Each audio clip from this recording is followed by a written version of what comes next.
sosial, politik, akademik. Jernih dan jelas perlu untuk masyarakat. Visit Pondik Channel, stay tuned, keep on watching. Yeah. Oh. 1 minute insight, kontribusi VCP untuk kemajuan dunia pengetahuan. Halo, ada berapa TV di rumah Anda? Masih ditonton apa enggak? Atau Anda sudah bermigrasi ke streaming? Atau malah hanya nonton OTT aja? Seru ya dunia penyiaran kita. Tahu nggak sih kalau saat ini pemerintah sedang membahas kembali revisi Undang-Undang Penyiaran. Revisi undang-undang yang berkali-kali masuk prolegnas itu loh. Mudah-mudahan tahun ini bisa lebih lancar dan segera ditetapkan ya. Nah, sebagai warga negara yang baik, kita harus mengawal pembahasan tentang undang-undang penyiaran. Karena itu penting ya, jangan sampai kita kecolongan. Kayak undang-undang yang itu. Ups. Nah, untuk kalian bisa tahu tentang undang-undang penyiaran, kenapa penyiaran itu penting untuk diatur, mari kita bahas dalam perspektif ilmu komunikasi. Yang pertama, penyiaran penting diatur karena kebebasan mendapatkan informasi dan kebebasan mengutarakan pendapat itu adalah hak asasi manusia. Maka lembaga penyiaran semestinya menjamin warga negara untuk mendapatkan informasi yang layak dan juga mendapatkan kebebasan bersuara melalui media. Yang kedua, lembaga penyiaran yang sifatnya terestrial menggunakan frekuensi milik negara. Betul sekali, frekuensi milik negara. Frekuensi ini sifatnya terbatas dan seharusnya digunakan untuk sebesar-besarnya kemakmuran rakyat. Ingat ya, kemakmuran rakyat, bukan kemakmuran konglomerat. Oke, jadi yang Anda nggak tahu, selama ini lembaga penyiaran itu menyewa frekuensi selama 10 tahun berdasarkan Undang-Undang Penyiaran Nomor 32 Tahun 2002. Selama 10 tahun mereka harus menyajikan konten-konten yang berkualitas. Kalau enggak gimana? Kalau enggak, izinnya tidak akan diperpanjang. Nah, yang ketiga, semestinya penyiaran itu menjamin siaran yang adil dan merata. Adil dan merata ya, artinya tidak hanya aksesnya saja, artinya seluruh Indonesia harus mendapatkan akses yang sama, tapi juga representasi dalam konten. Seluruh Indonesia, bukan melipat Indonesia ke Jakarta. Coba bayangkan ya, akhir-akhir ini kita hanya melihat konten-konten Indonesia pada kota-kota tertentu. Kota-kota di timur misalnya hanya masuk ke konten-konten TV nasional kalau ada berita kriminalitas, berita-berita sensasional, berita-berita bencana alam. Nah, itu yang dianggap tidak adil dan merata. Makanya harus diatur.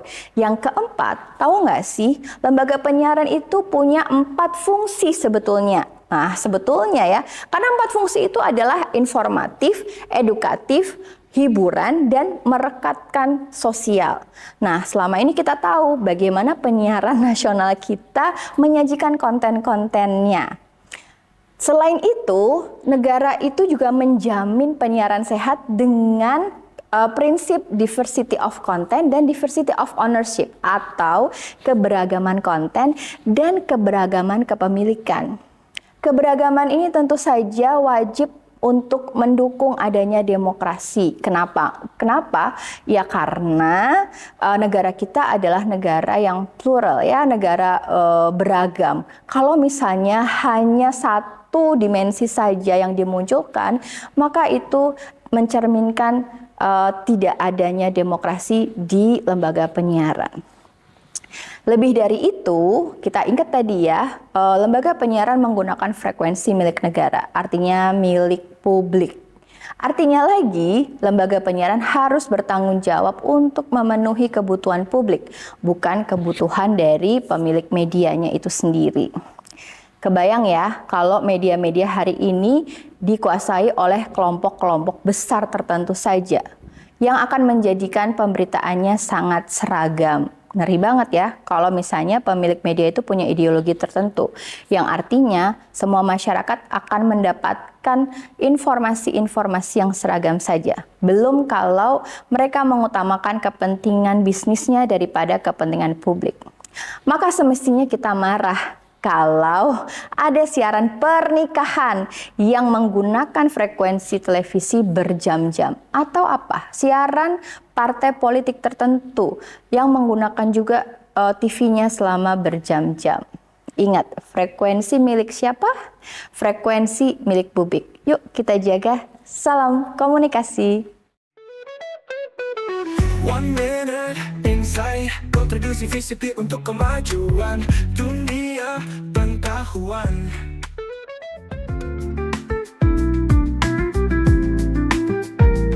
Kamu istimewa, visi pundit, hadir mewarnai ruang-ruang akademik, menginspirasi, memotivasi.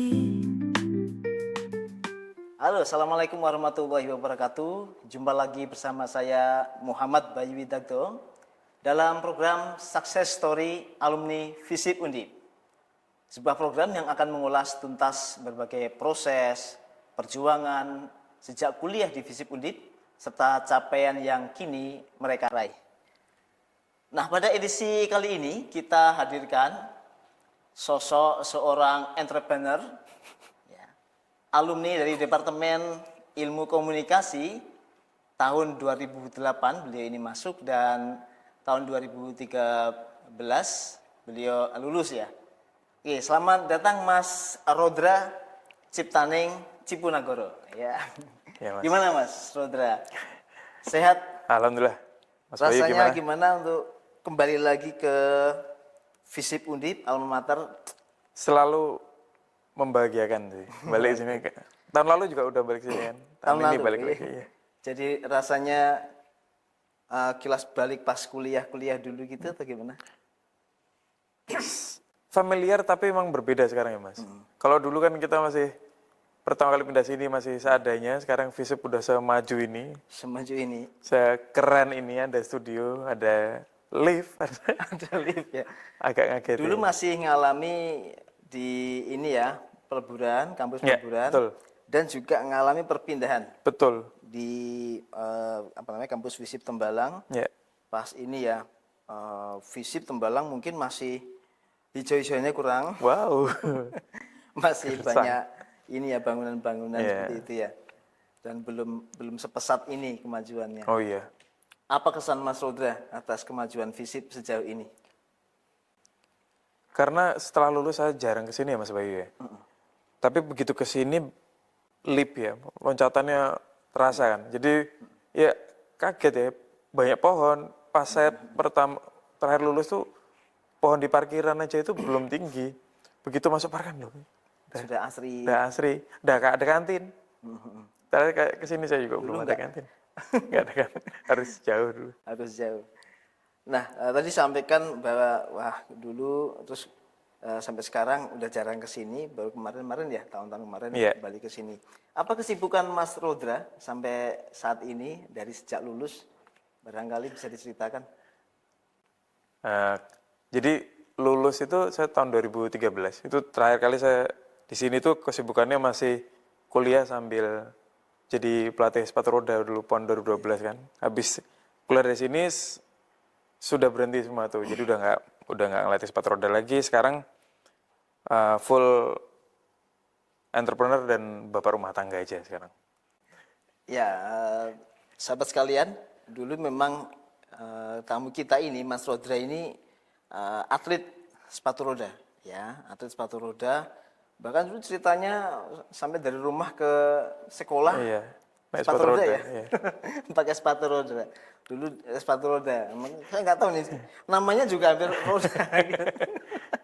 Ya, Konspirasi semesta. ya mungkin bisa jadi seperti itu ya. Kalau tadi sampaikan mendalami entrepreneur, Ya. bidang apa Mas Rodra? Saya ada beberapa bisnis Mas. Kalau yang di Semarang saya ada Kopi Susu Bulurah namanya, coffee shop. Susu Bulurah. Iya. Ada juga studio foto namanya Studio Build. foto. Ya, Oh, studio di foto. Tempatnya sama bareng Sama bareng di Jalan Rinjani. Jalan Rinjani itu Iya. teman-teman. Jadi Tetap di Semarang, beliau membuat satu usaha. Jadi beliau memang menekuni di bidang entrepreneur semacam ini. Usaha nih, kopi susu Bulurah. Apa Mas positioning atau yang menjadi khas dari kopi susu Bulurah ini dari yang lain?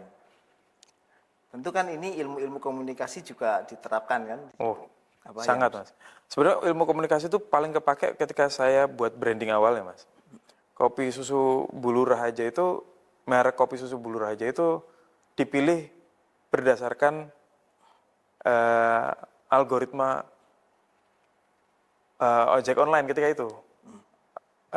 Ketika itu, even di Jakarta, saya pertama kali bikin kopi susu Bulurah di Jakarta Mas.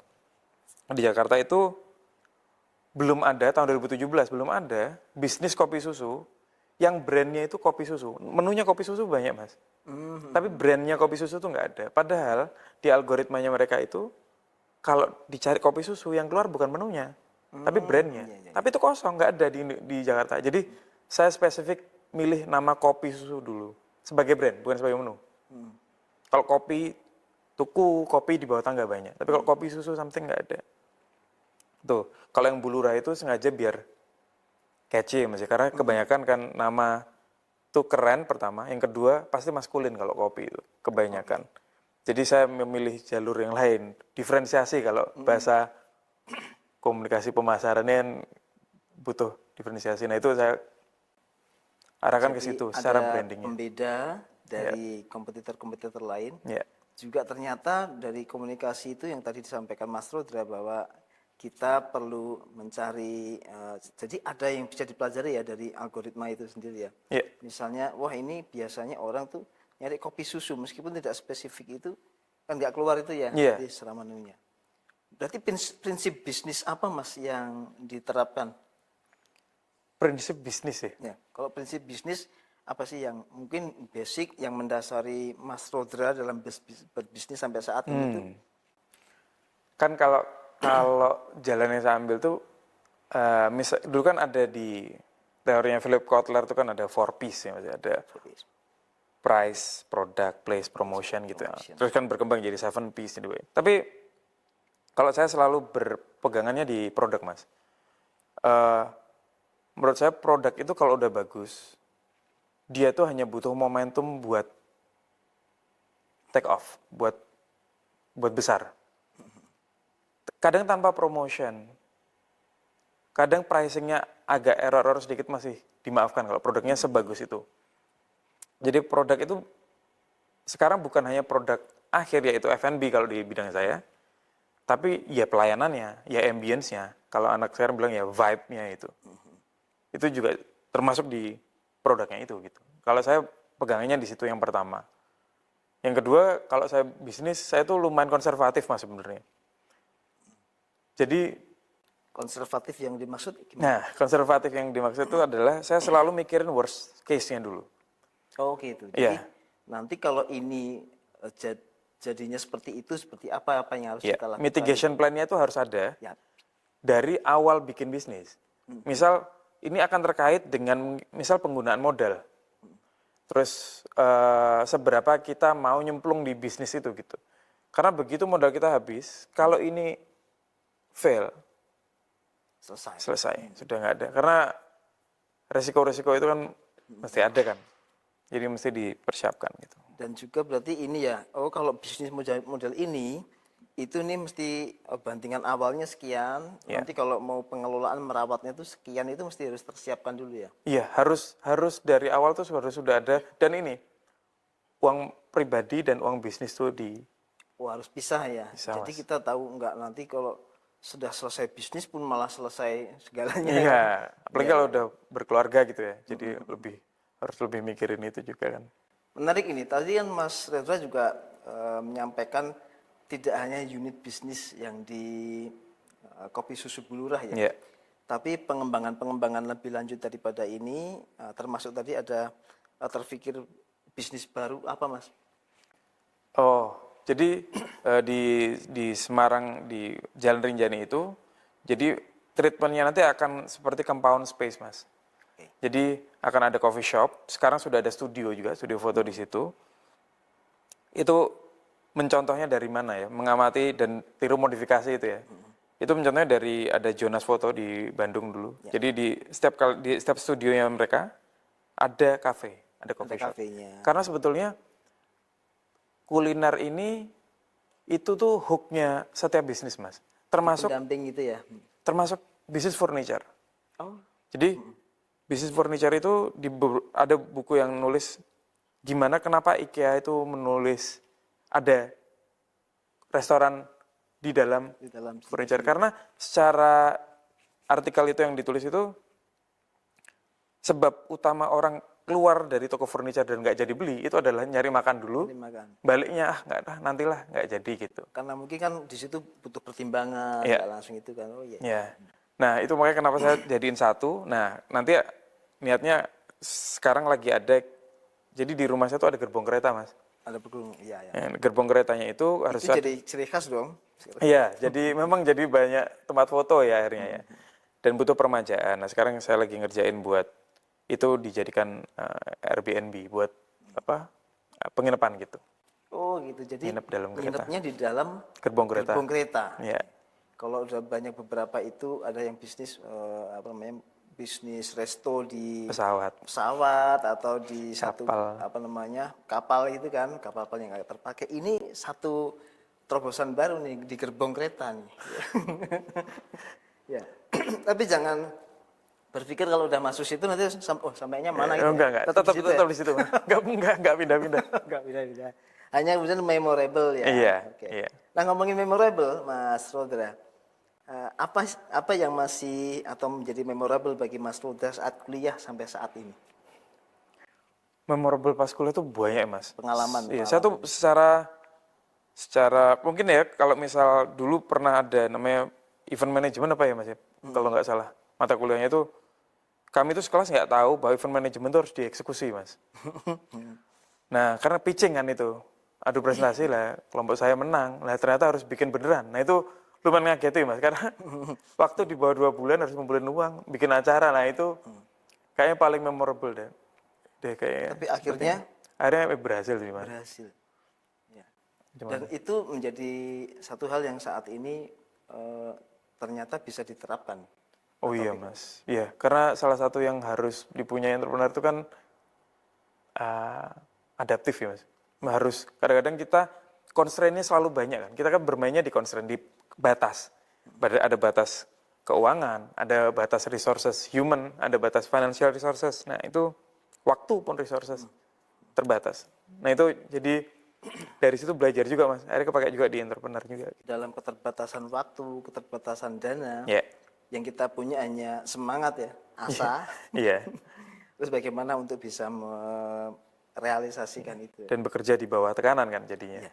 Dan sekarang pun jika kita compare-kan dengan model bisnis sampai saat ini kan modelnya seperti itu ya. Iya. Ya memang beberapa mata kuliah yang sekarang ini berbasis praktik memang pendekatannya ke industri yang real industrinya. Iya. Itu kita berharap semoga bisa menjadi salah satu momen ya yang teman-teman untuk memang membuktikan teman-teman berani dan nantinya jadi apa namanya ya menjadi semacam showreel untuk nanti ketika di apa namanya dunia industri nyatanya Nyata. itu tidak kaget. Nah kalau Mas Rodra tadi mengingat satu IM ya, event management waktu itu yang sebelumnya sih hanya proposal-proposal saja. Dan ini dieksekusi. Lalu mata kuliah seperti apa Mas yang dulu juga turut membangun kepercayaan diri Mas Rodra, kemudian merasa oh ya kuliah di Ilkom tuh ya it works gitu untuk kita bisa gunakan. Mata kuliah seperti apa tuh? Kalau saya dulu ingat ini, Mas, mata kuliahnya Mas Bayu dulu malah di strategi kreatif tuh juga akhirnya juga karena ada produk akhirnya jadi kita dipaksa untuk benar-benar membuat produk gitu. Benar-benar nggak cuma di tataran teori tapi ada prakteknya gitu. Betapapun mock up ya. mock up prototyping ya. Terus kalau mungkin komunikasi pemasaran itu juga akhirnya sekarang membantu sekali itu buat pekerjaan saya sekarang ya. Itu dua itu sih, Mas.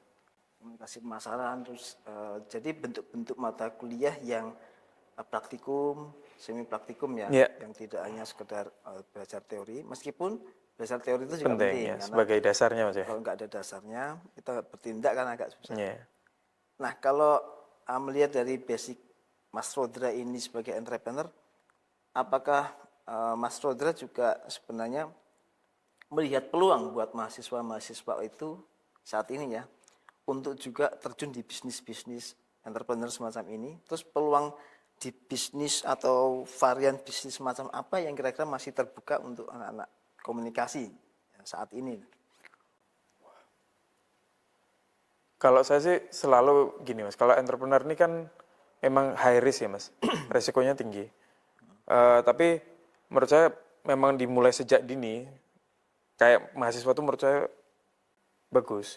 Jadi mau mulai dari awal SD Iya, ini ya. iya, Meskipun masih mahasiswa, jadi jangan hanya enak-enakan iya. di balik bangku untuk yes bersenang-senang selama kuliah oke, tapi juga mesti memikirkan untuk Iya. nanti mau membuat bisnis kah atau mau kerja di manakah gitu. Iya, jadi memang dari mumpung di mahasiswa itu kan ya mungkin kebanyakan masih ada di support orang tua ya, Mas ya. Jadi itu kemungkinan resikonya itu masih cenderung lebih rendah daripada sudah terlanjur kerja atau udah lulus ngambil bisnis, baru bikin bisnis, akhirnya belajarnya baru itu ketika gagal ya udah nggak ada support juga gitu. Jadi learning by doing. Iya. Dan itu kalau kena high risk-nya kan bisa kayak itu kayak bahasanya itu kapok gitu ya. Iya, dan begitu sudah terlanjur mungkin berkeluarga, itu kan collateral damage-nya sudah panjang ya, Mas ya. Ada ke Banyak yang harus istri, ke anak, iya itu yang mumpung ini mahasiswa ini masih belum banyak itu, belum banyak orang-orang yang akan terkena dampaknya kalau kita melakukan kesalahan ya. Nah ini memulai sedari dini tadi. ya. Lalu model-model bisnis macam apa, entrepreneur macam apa yang bisa gimana Oh jelas? sekarang banyak banget, Mas. Saya sekarang senang tuh misalnya anak muda, misalnya mahasiswa punya coffee shop, mahasiswa punya bisnis agensi sosial media. Betapapun sudah banyak kompetitor masih punya celah. Menurut saya sebenarnya yang paling penting ketika muda itu adalah menghabiskan, bahasa saya nih ya, menghabiskan jatah salahnya. Karena ketika pas masih muda ini exercise otot-otot entrepreneurship-nya tuh mumpung masih muda itu masih bisa di stretch lebih panjang lagi buat dilatih lagi gitu. Karena maupun itu gagal atau tidak gagal, nanti kalau mahasiswa masih bisa ada bumpernya lah ya gitu. Dan hitung peluang ya. Iya, selalu kalau saya ngeliat gini, Mas, pas zaman saya, oh ya itu banget ya. Enggak dong. Zaman saya tuh dulu orang tua tuh nggak banyak yang mendukung bisnis anaknya. Orang tua cenderung nyuruh anaknya kerja. Sekarang saya senengnya anak-anak sekarang itu orang tua sekarang pun juga lebih mendukung bisnis anaknya. Itu menurut saya membantu sekali buat anak juga lebih percaya diri dan memberi mereka ruang untuk bertumbuh. Karena kan bukan hanya sekolah ya, tapi kan ini nyata ini, case-nya nyata. Kalau punya bisnis, oh ternyata rugi segini tuh nyata ya. Oh ternyata mengerjakan sesuatu, oh R&D resep tuh nyata ya. Bikin marketing plan tuh nyata ya. Nah itu Dan penting ya. Gitu. penting menurut saya. Iya, penting. Karena kalau kan sekarang banyak nguap kan ketika teori-teori nyatanya it works. Gitu. Iya, jadi kalau mau bisnis apa sih sangat menurut saya awalnya itu di diri kita dulu, kita sebenarnya senang apa. Kita tuh harus bisa bedah senang apa, punya interestnya di mana, kemampuannya kita di mana. Apakah kita hanya ikut-ikut saja atau emang beneran senang di situ? Karena percayalah bisnis itu bukan tentang sunshine and rainbows ya, bukan hanya tentang matahari dan pelangi kupu-kupu di mana-mana kan nggak, ini kan banyak badainya. Ini kan harus dinavigasi ketika ada masalah-masalah itu. Menarik ini. Tadi sebenarnya yang ini disampaikan Mas Rodra kan peluang itu bahkan tidak perlu menunggu. Ya. Peluang itu ada dan bisa kita ciptakan. Tapi tadi pertama mulai dari dini yang kita mau dan kita harus ngertiin apa kita tuh interest banget ya di situ Iya, gitu ya. iya. Gak sekedar ikut-ikutan tren doang gitu. Iya. Lagi innya apa gitu kan. Iya. Ikut-ikutan ntar jatuh satu jatuh bareng. Iya, benar. Berasa tuh kalau udah jatuh berjamaah tuh aman. Iya. Nyatanya ya kerasa Sama-sama tuh jatuh saat sebenarnya. Cuman banyak temennya aja. banyak temennya jadi kayaknya. Nah melihat peluang-peluang atau melihat saat ini teman-teman yang mahasiswa itu seringkali senangnya itu kalau bahasa saya sih the power of jamaah. Dalam bahasa Jawa itu gerudak-geruduk. Iya. Senangnya kalau lagi ini geruduk sana Iya. ikutan kemudian Iya. circle-circlean Iya. apa itu. Itu gimana Mas dengan model bisnis macam itu, model pertemanan macam itu, terus apakah ada kritik yang kita bisa sampaikan ke mahasiswa untuk mereka bisa melihat oh berarti saya sih boleh begini tapi bagaimana gitu. Kalau saya sih tetap butuh Mas buat tahu tren, karena mau nggak mau memang kita sebagai entrepreneur harus membaca tren ya. Cuman kan kita nggak bisa hanya ikut. Gimana kita tahu identitas diri kita, trennya kayak gimana, nah nanti di-infuse sama value yang kita punya. Jadi itu Di ada posisi diferensiasi. mana kita bisa Iya. masuk gitu. Iya, jadi nggak cuman ikut, tapi gimana kita ikut tapi punya value sendiri gitu. Karena nggak bisa juga, kan dulu kan ada buku Blue Ocean Mas, Blue Ocean Strategy. Itu seakan-akan ya memang masuk akal ketika zaman itu, karena oh kita masuk ke market yang benar-benar baru. Tapi ternyata, Deep blue sea ya? iya, ternyata sulit Mas. Ternyata sulit karena tidak ada yang makan, ikannya nggak ada. Nah kalau Red Ocean kan kekurangannya memang ikannya banyak, pemainnya juga banyak, yang mancing banyak. Tapi itu ada bukti bahwa ikannya banyak di situ. Kalau saya sekarang lebih milih buat nggak apa-apa kita main di Red Ocean, tapi kita punya diferensiasi yang cukup buat berbeda di Red Ocean itu. Daripada Blue Ocean tuh ongkos edukasinya pun mahal. Mahal tuh waktunya lama dan uangnya pun juga banyak gitu buat edukasi doang. Ntar kalau udah banyak ikan ke situ, banyak orang juga di situ kan. Iya, mesti gitu Mas. Oke. Iya. Ini menarik ini Mas. So, kalau lebih eksplisit, Mas Rodra, hard skill dan soft skill semacam apa yang dibutuhkan untuk mahasiswa saat ini? Kalau buat jadi entrepreneur Mas ya, Iya. hard skill-nya itu mungkin bisa manajemen keuangan. Menurutku butuh itu di awal. Karena gini, entrepreneurship itu sulitnya adalah kita satu orang itu mengerjakan segala hal Mas, dari marketing, operasional, semua. Ya, entrepreneurship itu iya, komprehensif, holistik gitu. Nah itu, tapi butuhnya ya mungkin butuh basic knowledge di setiap divisi. Biar Kita meskipun nggak terlalu menguasai, tapi harus paham dong itu. iya. Karena kalaupun kita hire consultant, kita harus tahu basic logiknya. Kalau nggak nanti kita banyak diarah-arahkan ke arah yang kita nggak suka juga gitu sama orang. Jadi usaha yang kemudian kita nggak nyaman di situ. Iya. Mungkin kita nyaman, pengen usaha itu, tapi karena kita nggak tahu basic logiknya, akhirnya kita ditipu orang Mas. Jadi misal segampang gini, nggak mau belajar kopi, tapi mau buka coffee shop. Akhirnya ditipu beansnya mahal, padahal itu kualitas beansnya nggak bagus. Nah itu karena nggak belajar dari basicnya dulu. Nggak harus mastering, tapi paling nggak tahu basic logiknya. Itu yang mungkin hard skill-nya ya. Tapi kalau yang soft skill-nya itu mungkin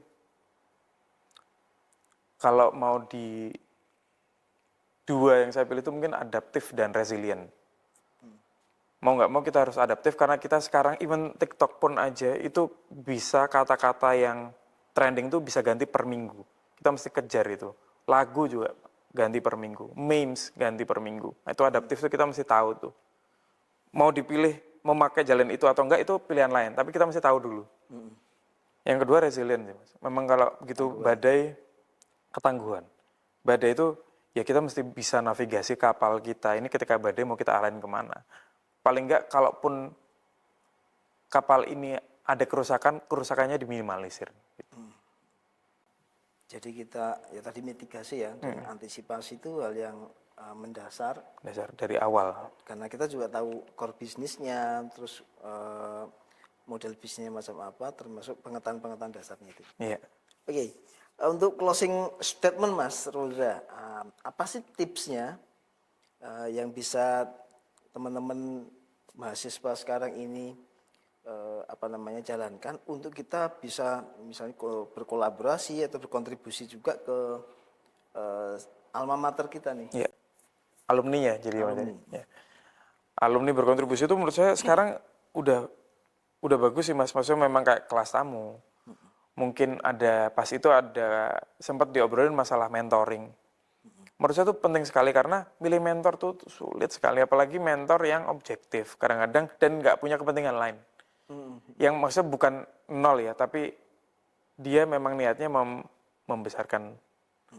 Jadi misalnya kalau kita punya usaha terus ada adik-adik dari Yang mau. mahasiswa mau magang lah atau Iya, apa itu belajar iya. dari itu. Disambungkan sama Undip tuh menurutku sangat membantu Mas, sangat membantu karena saya dulu bisnis tuh nggak ada mentornya, jadi banyak kebodohan-kebodohan yang harusnya tidak saya lewati kalau saya punya mentor. Instinktif ya. Iya, pokoknya dihadapi dulu aja pokoknya. Iya gitu sih Mas. Jadi mungkin kelas tamu dan mentorship, Kelas tamu dan mentoring. mentoring untuk teman-teman mahasiswa agar setidaknya mungkin memupuk keberanian ya, Iya, terus memahami model bisnis dan segala macam. iya. Oke, baik, makasih Mas Rodra Sama-sama, Mas atas Bayu. hadirnya di program kita ini. Semoga dari success story yang tadi Mas Rodra sampaikan, tentu saja ini belum banyak yang kita bisa ulas.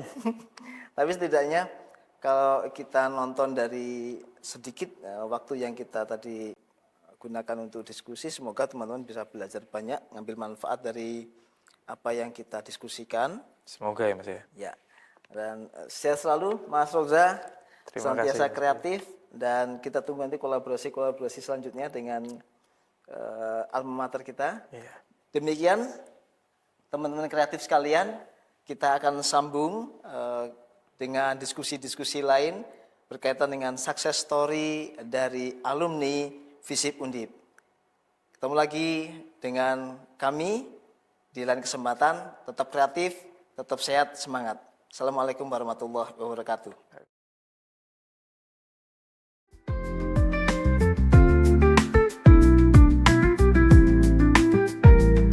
Kamu istimewa, FISIP Undip hadir mewarnai ruang-ruang akademik, menginspirasi, memotivasi.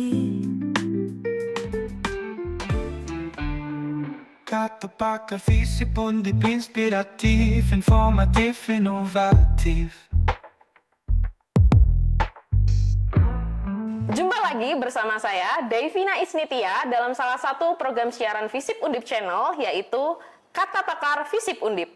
Sebuah program yang menghadirkan diskusi mendalam bersama para pakar FISIP Undip membahas fenomena-fenomena terkini dalam perspektif ilmu sosial. Untuk edisi kali ini, kita hadirkan tamu istimewa, seorang pakar di bidang Green and Digital Marketing, yaitu Bapak Robetmi Jumpakita Pinem, PhD. Tapi biasanya nih, kalau di FISIP kita panggilnya Bang.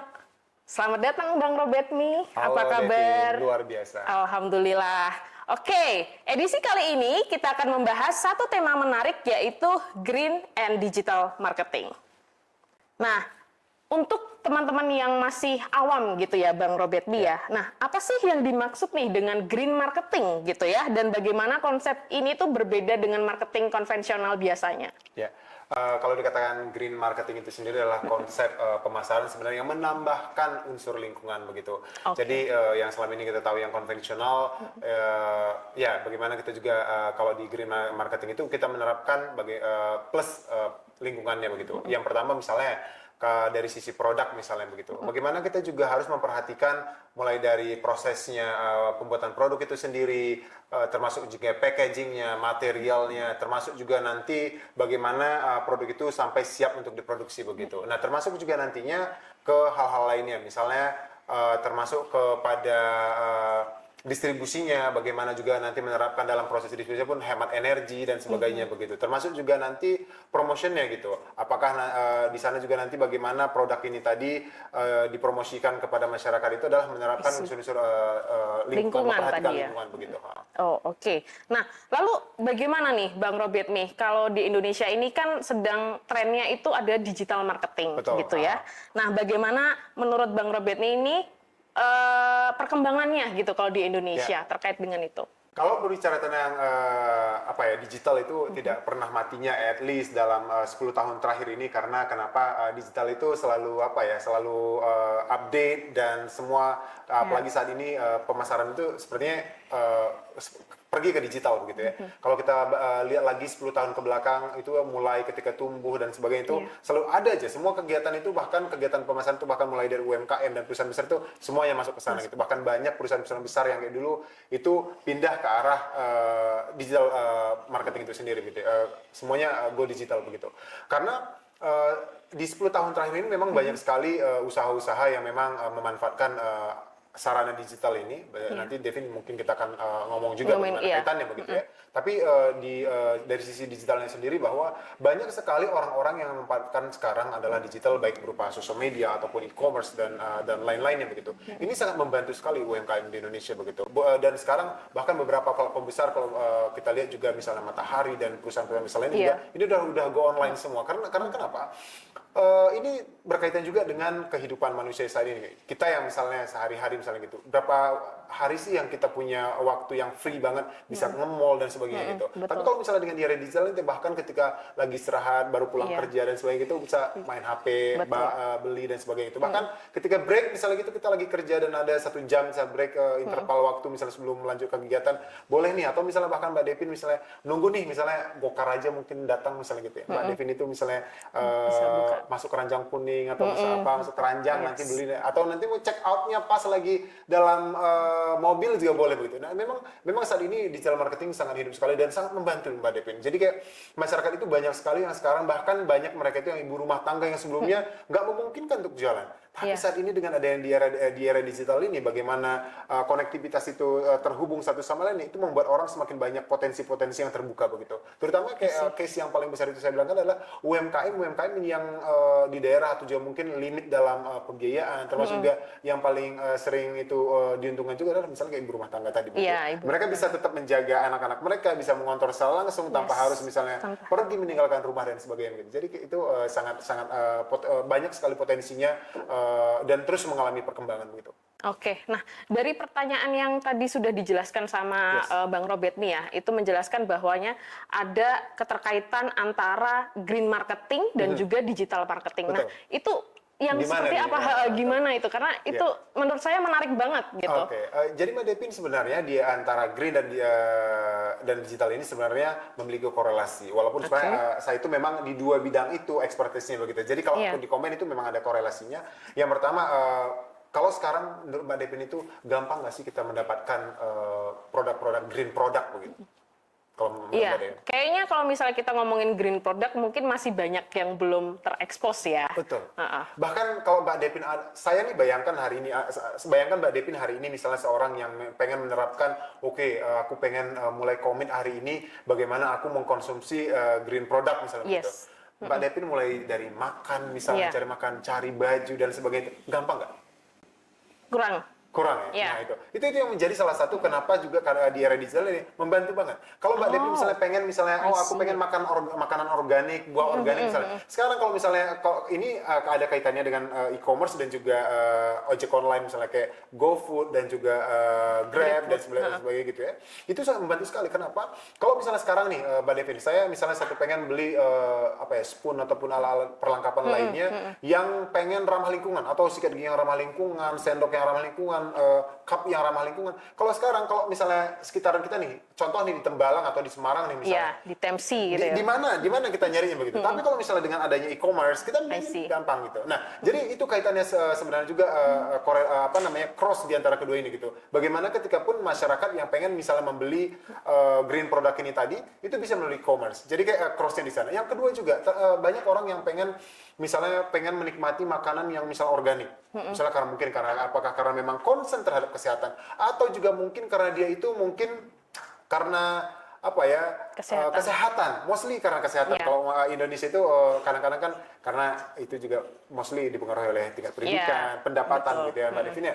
Nah jadi ini biasanya mereka itu adalah akan mencoba mencari tapi tidak gampang. Bayangkan aja, apalagi sekitaran kampus tempat tinggal kita misalnya saat ini misalnya begitu, di mana bisa kita mencarikan dengan gampangnya begitu. Itu kadang-kadang menjadi problem begitu. Nah, dengan adanya misalnya Gojek, GoFood dan atau dengan GoFood-nya ataupun Grab dengan GrabFood-nya, itu sangat memudahkan kita sekali. Gampang aja kita misalnya mencari nih. Sebagai contoh, coba aja deh siapa nih yang penonton setianya Kata Pakar nih misalnya, coba aja sekarang misalnya makanan organik misalnya, buah organik misalnya gitu Mbak Devin. Itu bisa. Itu gampang sekali kita, walaupun ya mungkin tidak ada sekitaran kita banget ya, tapi kan itu membantu. At least kalau kita butuh itu bisa menggunakan Gojek misalnya. Dan ada lagi yang satu lagi lebih keren lagi, saya pernah coba lihat misalnya gitu. Nah, sekarang pun ada beberapa Mbak Devin, jadi misalnya GrabFood misalnya gitu, mereka tuh dengan mitra dengan usaha ini tadi Mbak Devin. Misalnya dia penjual misalnya makanan organik ataupun misalnya yang makanan yang vegan, bukan cuma vegan sebenarnya, tapi makanan organik lah misalnya gitu. Mereka bermitra. Jadi kita bukan membelikan langsung ke itu, tapi kita buy GrabFood-nya nanti ke sana gitu. Jadi memang bagaimana saat ini juga ojek online dan juga termasuk e-commerce tadi itu sangat membantu sekali gitu. Jadi kaitannya cross-nya dua ilmu itu ya di situ begitu. Dua tadi bidang tadi itu ya. Menarik banget itu teman-teman sebenarnya terkait dengan green marketing dan juga digital marketing ya. Nah, berarti kalau misalnya tadi dari penjelasan Bang Robert nih gitu ya, banyak sekali tantangan-tantangan di luar sana nih terkait dengan pengimplementasian green marketing dan juga digital marketing ini. Nah, itu menurut Bang Robert nih bagaimana tantangan-tantangan utamanya? Tantangan-tantangan itu betul kata Mbak Devin tadi banyak sekali ya. Mulai di yang pertama kita bahas dulu dari sisi greennya sendiri begitu ya. Nah, dari sisi greennya sendiri masih banyak yang isu-isu yang mungkin ya ada yang bilang green tapi sebenarnya tidak green. Betul. Atau yang kedua juga sering sekali masyarakat itu Mbak Devin, saya pernah melakukan pengabdian masyarakat Devin. Kita turun ke penelitian untuk pengabdian, saya lupa tepatnya itu di daerah Pekalongan. Jadi itu juga kan sekarang banyak tuh batik-batik. Jadi kita sebagai orang yang berbicara dari sisi green-nya, pasti kita akan menanyakan, apalagi sering sekali dulu pernah kebanjiran daerah sana kalau nggak salah ya, itu banyak air sungai itu jadi berwarna. Jadi kita kan sebagai orang yang melihat, wah ini kenapa nih tidak menggunakan misalnya yang Mbak Devin misalnya pewarnaan dari alami misalnya, apakah dari buah, dari misalnya dari daun-daun dan sebagainya itu. Pernah saya tanyakan gitu, kenapa menjadi kendala salah satunya di UMKM misalnya gitu, ketika mereka pengen membuatkan produk yang misalnya batik yang dari bahan-bahan natural tadi, itu sering sekali kualitasnya berbeda Mbak Devin. Oh, I see. Nah, jadi ketika misalnya warna buahnya, warna daunnya atau warna semua material-material alami itu tadi misalnya dibuat, bayangkan Mbak Devin misalnya kita seragam nih, ada misalnya sekitar 10 orang aja. 10 orang aja dulu, nggak usah dulu 50 orang. 100 gitu ya. Baju kita coraknya sama nih. Warna merahnya baju Mbak Devin berbeda dengan merahku. Kan lucu. Namanya juga seragam. Kelihatan kayak seolah-olah kayak ini gimana sih kok kayaknya berbeda begitu. Jadi itu dia kira-kira Mbak Devin. Kalau itu dari sisi green. Nah, oke. Itu menarik banget sih Bang untuk dibahas lagi, apalagi terkait implementasi ke UMKM gitu ya. Nah, kita lanjutkan diskusi kita di segmen 2 setelah beberapa informasi menarik berikut ini. Jangan kemana-mana, tetap di Kata Pakar Visip Undip. Kata Pakar Visip Undip, inspiratif, informatif, inovatif. Masih bersama saya di program Kata Pakar Visip Undip. Kita lanjutin diskusi kita di segmen kedua kali ini. Nah, tadi nih Bang, kalau nggak salah ada masih pertanyaan yang tertinggal. Gitu. Tadi jadi masih ngomongin marketing. Lagi ngomongin tentang green marketing tantangannya. Nah, kalau digital marketing Bang nih, tantangannya apa itu? Nah, jadi Mbak Devin ini balik lagi, biar penonton juga melihat case-nya langsung gitu Mbak Devin, bahwa green marketing itu sebenarnya maksudnya digital marketing itu memiliki juga problem yang sama juga, tidak berjauhan begitu. Jadi banyak sekali ketika pun kita melakukan bantuan, misalnya pengabdian masyarakat ke beberapa UMKM kita, bahkan kita juga pernah melakukan KKN tematik dan sebagainya gitu, membantu misalnya UMKM kita dari sisi misalnya bagaimana membuatkan akun mereka dan sebagainya gitu. Oke, mungkin selama kita KKN di sana Mbak Devin, atau misalnya mungkin juga selama kita ngasih masih ada di sana misalnya melakukan bantuan-bantuan tadi ke UMKM ini tadi, bagaimana biar mereka itu go digital dan sebagainya, itu berjalan. Tapi setelah pulang, sustain itu yang tidak ada di sana. Karena kenapa? Sering kita kembali lagi misalnya gitu, bertanya kepada mereka, kenapa sih sebenarnya, kenapa sih mereka tidak bisa ini? Banyak mereka satu, tidak mengerti bagaimana cara mengoperasikannya. Gitu. Jadi makanya digital literasi kita itu memang masih sangat rendah. ya. Betul. Itu salah satu sebenarnya cara yang ataupun misalnya yang harus diperbaiki sebenarnya oleh kita semua. Saya tidak serta-merta menyalahkan pemerintah, karena pemerintah sebenarnya udah banyak sekali juga membantu. Ya, banyak sekali program, betul. Banyak sekali program-program dari Kementerian Pusat dan sebagainya itu banyak sekali, bahkan di daerah gitu ya. Kita kan yang sering kolaborasi gitu ya Mbak Devin ya dengan pernah juga dengan Disperindak misalnya, Undip dan sebagainya gitu, kita turun lapangan gitu ya. Ketika pun misalnya kita sendiri pun secara mandiri turun ke sana gitu dengan bantuan dana dari fakultas misalnya gitu ya. Itu sering sekali UMKM ini ketika pun mereka kasih bantuan kayak tadi itu mereka tidak bisa konsisten gitu melakukan. Sebenarnya kan itu kan udah enak banget ya, udah kita bantu misalnya gimana cara fotonya, masukkan ke sana. Bayangkan misalnya kalau misalnya kita ambil misalnya contoh di Solo misalnya ya, mereka misalnya ada UMKM atau misalnya di Pekalongan atau di mana lah misalnya, ataupun mungkin ya anywhere lah misalnya gitu ya. Mereka udah go online nih misalnya. Awalnya misalnya belum nih misalnya masih tradisional. Yes, tradisional misalnya atau konvensional. Mereka itu hanya akan pembelinya pasti yang sekitar situ. Betul. Paling jauh di kota itu ya sekali-sekali datang dari kota lain gitu. Tapi kalau misalnya mereka go online, bayangkan bahkan seluruh Indonesia bisa membeli mereka.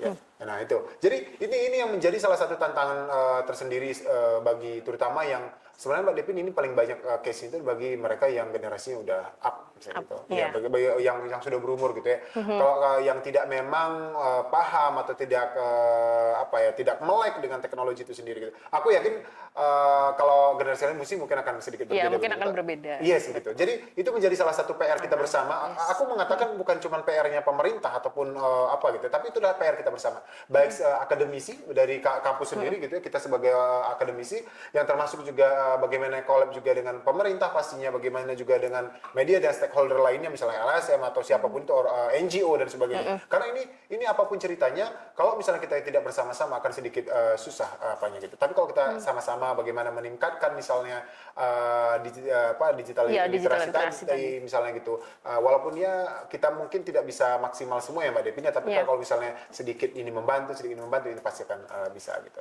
Dan aku sangat yakin sekali karena pemerintah juga Mbak Devin selalu menggaungkan tentang UMKM go online. Go online. Ya. Oh, I see. Bisnis go online gitu. Karena sering sekali Mbak Devin, maksudnya gini, saya belajar dari salah satu juga pelajaran, saya baru pulang sekolah juga sebenarnya gitu ya. Bagaimana sebenarnya sistem distribusi juga yang menurut saya salah satu juga menjadi PR juga Mbak Devin bagi Indonesia sendiri gitu ya. Mbak Devin itu kalau misalnya check out satu produk biasanya kapan nyampe sih Mbak Devin? Paling lama 1 minggu kali 1 ya. minggu. Kalau paling cepat? Paling cepat ya pasti instan ya, kalau masih sesama di Semarang ya, kayak gitu. Biasanya berapa hari sih barang tercepat yang Mbak Devin pernah? Kalau tercepat paling ya 1 hari lah. 1 hari, oke. 1 hari, ya mostly juga 2-3 hari gitu ya Mbak Devin. Betul, iya.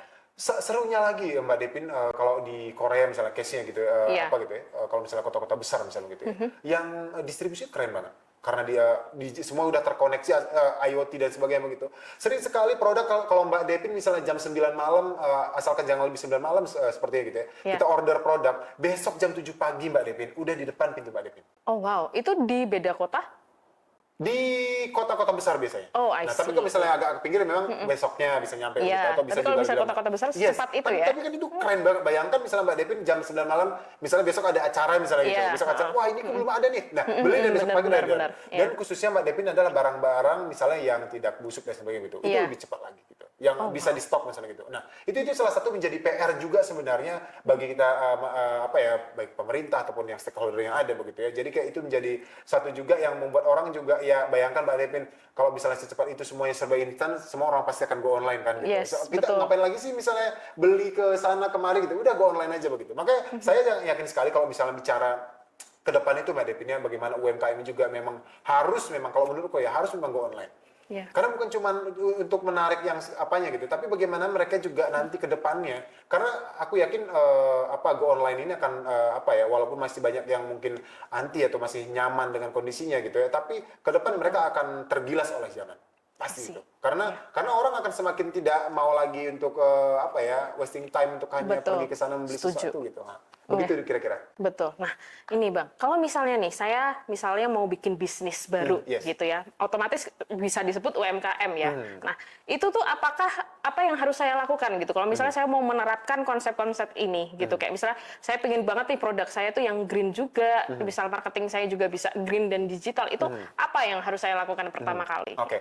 Yang pertama dulu kalau kita lihat dari sisi green-nya dulu ya Mbak Devin. Iya. Kalau kita bicara tentang green dulu, kita pastinya menyediakan produk-produk ataupun yang yang mau kita jual itu lah memang yang harus konten ataupun misalnya prosesnya ataupun misalnya yang mau kita jual itu memang betul-betul green. Kalau misalnya bukan harus melulu tentang produk yang yang tahan misalnya sesimpel misalnya makanan organik atau juga misalnya makanan-makanan yang buah yang tidak mengandung chemical atau lain sebagainya misalnya gitu ya Mbak Devin ya. Nah, terus Mbak Devin juga pengen bagaimana nih kaitannya juga dengan digital misalnya gitu ya sebagai UMKM. Nah, makanya sebenarnya seperti yang sebelumnya tadi Mbak Devin saya bisa sampaikan bahwa sering sekali orang sebenarnya kalau ditanyain kamu gampang atau tidak sebenarnya mendapatkan green product, nggak gampang sebenarnya. Nah, betul. itu sebenarnya saya bilang tadi harus go online. Ya, Jadi that's the only way bagaimana kita reach konsumen kita. Karena sering sekali sebenarnya gini Mbak Devin, banyak orang bilang kan bahwa green product itu memang harganya lebih pricey katanya. Sebenarnya tergantung kita melihat dari kacamata mana sebenarnya gitu. Kalau kita lagi misalnya prosesnya bagaimana mereka memproduksi dibanding konvensional itu worth it sebenarnya begitu. Tapi kan balik lagi kita concern yang mana begitu ya. Karena kalau banyak pun penelitian Mbak Devin yang menyampaikan bahwa banyak orang sebenarnya juga tidak jadi membeli because of price. Karena memang harga dari itu menjadi salah satu orang mengurungkan kadang-kadang dari hatinya mungkin sudah pengen membeli tapi karena ada harganya itu berhenti di mesin kasir. Nah begitu. Tapi yang menjadi salah concern itu ketika misalnya kita memang udah memahami itu ya mungkin akan beda case gitu. Jadi gitu Mbak Devin. Jadi tadi saya sampaikan bahwa pilih dulu produknya apa yang mau kita jual, baik misalnya yang barang yang yang bisa tahan lama ataupun misalnya kayak tadi misalnya buah ataupun makanan dan sebagainya. Baik untuk lingkungan. Yes gitu. Dan kita bisa go online kan. Dan kayak saya sampaikan tadi juga tidak melulu harus misalnya kayak melalui e-commerce. Kalau misalnya makan cepat kan memang nggak mungkin dari e-commerce. Bisa dari Gojek. Karena mereka juga udah banyak bermitra dan sebagainya. Mbak Devin juga kalaupun nanti misalnya pengen buka usaha kayak tadi Mbak Devin misalnya case-nya begitu ya, itu bisa juga collab ataupun mitra dengan Grab. Karena Grab misalnya gitu, mereka banyak sekali mitra mereka. Misalnya solar yang terdekat juga semuanya mulai dari nggak usah kita sebut nama lah ya Grab gitu. Itu semua udah bermitra gitu. Jadi mereka itu juga mengembangkan bisnis mereka juga pengen lebih mengembangkan sayap juga begitu. Dan itu adalah potensi yang sangat besar sekali. Oke. Nah, dari respon konsumen sendiri itu, Bang, terkait dengan konsep green marketing atau digital marketing ini, responnya masyarakat Indonesia saat ini tuh seperti apa? Nah, cuman Bang nih, mohon maaf, jadi sepertinya kita harus jawabnya nanti setelah ini gitu ya. Karena kita akan lanjutkan lagi diskusi kita di segmen 3 setelah beberapa informasi menarik berikut ini. Jangan kemana-mana, tetap di Kata Pakar Visip Undip. Kata Pakar Visip Undip, inspiratif, informatif, inovatif. Masih bersama saya di program Kata Pakar Visip Undip. Kita lanjutkan diskusi kita ke segmen 3 kali ini. Nah, tadi pertanyaan terakhir nih, teman-teman ya. Pertanyaannya adalah respon konsumen gitu ya terhadap dengan konsep ini tuh bagaimana? Apakah konsep ini efektif gitu ya dalam mengubah perilaku konsumen atau misalnya anak muda zaman sekarang gitu? Thank you Devin.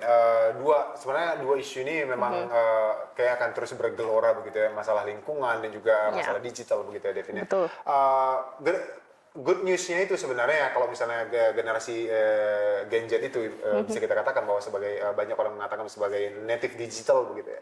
Itu sangat banyak sekali penelitian terkini mengatakan bahwa mereka itu adalah orang yang sangat peduli terhadap lingkungan. Karena efek daripada digital native ini tadi. Makanya saya bilangkan tadi bahwa duanya ini adalah sangat cross sebenarnya. Bagaimana orang yang semakin banyak misalnya melihat konten-konten digital, terutama yang berkaitan dengan green product atau misalnya green marketing dan sebagainya begitu ya. Mereka ataupun misalnya hal-hal yang berkaitan dengan lingkungan dan sebagainya, mereka akan memiliki kepedulian yang lebih terhadap lingkungan gitu. Jadi makanya korelasinya itu adalah orang-orang yang muda ini yang dan syukurnya lagi sekarang Mbak Devin karena mungkin semakin murahnya internet juga kali ya. Jadi orang-orang tua kita pun sekarang udah makin baik nih yang online mulu gitu. Jadi itu adalah good news juga bagi semua generasi sebenarnya, walaupun mostly itu memang generasi muda yang banyak yang melakukan melakukan online dan sebagainya, yang banyak melihat materi-materi green content dan sebagainya begitu. Dan ini menjadi satu yang optimis sekali sebenarnya ke depan itu adalah pertumbuhan daripada green product itu sendiri, dan juga bagaimana digital ini membantu mengakselerasi penjualan ataupun green produk itu sendiri bisa semakin populer dan semakin diminati begitu. Karena balik lagi harga yang tidak lebih murah daripada ataupun tidak setara dengan konvensional produk itu menjadi salah satu sering membuat orang mengatakan bahwa green produk itu hanya sampai meja kasir gitu. Ketika melihat apanya, wes lah begitu. Nah, begitu. Begitu kira-kira. Tapi aku selalu optimis, apalagi misalnya generasi muda sekarang, tambah lagi generasi yang belakang nanti, ke depan pasti akan semakin banyak potensinya. Apalagi generasi Gen kita, generasi Z kita itu sangat potensial dan banyak sekali, besar sekali jumlahnya begitu. Setuju banget sih Bang. Nah, dari tadi yang kita bahas itu kan dari sisi bisnis sudah, dari konsumen juga sudah, gitu. Nah, kalau misalnya dari sisi pemerintah nih Bang, terkait dengan konsep ini tuh apakah sudah ada kebijakan khusus atau seperti apa menurut Bang Robert? Jadi sejauh ini kalaupun kita banyak googling dan sebagainya, bagaimana pemerintah berperan, termasuk juga NGO, kita nggak bisa, bahkan NGO itu yang sering malah lebih hangat begitu ya, selalu mengungkit masalah ini, itu berkaitan dengan lingkungan, Mbak Devin. Jadi sebenarnya banyak sekali stakeholder termasuk media dan sebagainya memblow up isu-isu itu kan jadi salah satu juga bagaimana menyadarkan kita sebenarnya begitu ya. Jadi ini semua stakeholder sebenarnya sangat membantu, baik juga dari pemerintah tentunya begitu. Banyak sekali sebenarnya udah regulasi dan sebagainya begitu ya. Termasuk juga Mbak Devin, kita itu pernah melakukan pengabdian masyarakat dan kita kolaborasi gitu ya. Dan memang pemerintah itu juga memang melakukan yang namanya tadi bagaimana mendukung namanya digitalisasi, bagaimana juga memperhatikan produk tadi gitu ya. Bahkan kalau kita lihat googling aja sekarang gitu ya, bagaimana pemerintah pusat juga mendorong jutaan UMKM sebenarnya go online. Nah begitu. Kalau masalah sekarang sekitar saya pernah baca ya sekitar 8.000 gitu ya, diharapkan bisa menjadi go online begitu. Tapi walaupun itu kan projected ya Mbak Devina, semoga betul. Apalagi kemarin setelah COVID itu kan memang memaksa dalam tanda kutip yang membuat kita memang harus go online begitu. Tapi ini menjadi salah satu apa ya Mbak Devina? Saya berharap atau mimpi saya itu begitu ya, kedepannya itu bagaimana UMKM kita itu tidak hanya raja di negara sendiri. Tapi bagaimana dengan adanya digital ini bisa menjadi cross country product gitu ya. Saya berharap juga dengan adanya ASEAN sekarang, nggak usah lah jauh-jauh dulu gitu ya. Karena satu Mbak Devin yang saya lihat dari pengalaman saya selama di Korea begitu ya, bagaimana produk Cina itu dengan cepat sekali bisa connect ke Korea begitu. Bisa nggak sih kita lintas trans ASEAN itu misalnya produk-produk kita, misalnya bayangkan udah segitu banyak produk UMKM kayak gitu loh Mbak Devin. Dan harganya pun kalau kita lihat aja dulu bandingkan ke Singapura, Malaysia misalnya gitu, jauh lebih murah di sini. Jadi ini adalah potensi-potensi yang sebenarnya kedepannya diharapkan bisa digali, bisa diseriusi begitu ya. Dan berharap UMKM Indonesia itu bukan cuma nantinya go online, tapi juga memperhatikan lingkungan, tapi bagaimana mereka juga connect secara at least dalam kawasan ASEAN gitu ya. Saya hanya bermimpi mulai ASEAN aja dulu deh, nggak usah muluk-muluk dulu gitu. Walaupun banyak sekarang UMKM kita itu yang sebenarnya udah banyak produknya itu banyak ke Eropa, ke Amerika begitu ya Mbak Devin, tapi ataupun Asia Timur begitu. Tapi saya itu optimisnya itu coba deh kita seriusin dulu biar kan bisa kita nanti duplikat gitu ya Mbak Devin ya, kita merajai dulu di ASEAN, nah baru nanti mungkin ke Asia Timur atau Asia lainnya begitu, baru nanti ke Eropa dan sebagainya begitu. Jadi saya sangat optimis sekali, semoga kedepannya juga Mbak Devin, pemerintah dan juga seluruh stakeholder, dan pastinya sebagai yang sebagai utama itu adalah memang UMKM-nya sendiri gitu, dan perusahaan ataupun pelaku bisnis lainnya itu bisa konsisten begitu. Bagaimana tetap menjaga lingkungan dengan kegiatan produksi bisnis mereka, tapi juga bagaimana mereka juga bisa manfaatkan digital ini tadi biar duanya tetap jalan begitu. Bagaimana mereka juga meningkatkan penjualan secara digital, bagaimana juga mereka bisa branding produk mereka bahwa mereka ramah lingkungan, dan memang mereka juga peduli terhadap lingkungan, dan efeknya pun juga berbeda atau less harm terhadap lingkungan dibanding konvensional produk gitu. Gitu dia Mbak Devin. Tuh teman-teman, Luar biasa banget gak sih untuk materi hari ini? Banyak banget insight gitu ya yang menarik yang kita sudah dengar hari ini.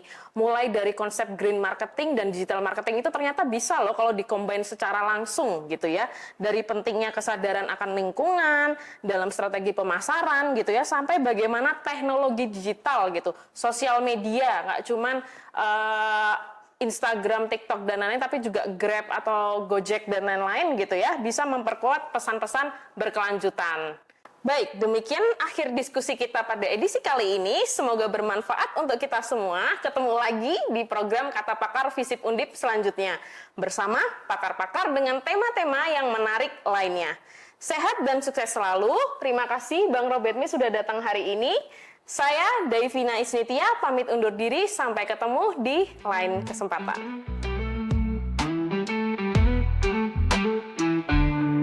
Kata Pakar Visip Undip, inspiratif, informatif, inovatif. Kewawasan isu sosial politik, akamat akademik, jernih dan jelas perlu untuk masyarakat. Visip Undip Channel, stay tuned, keep on watching. Yeah.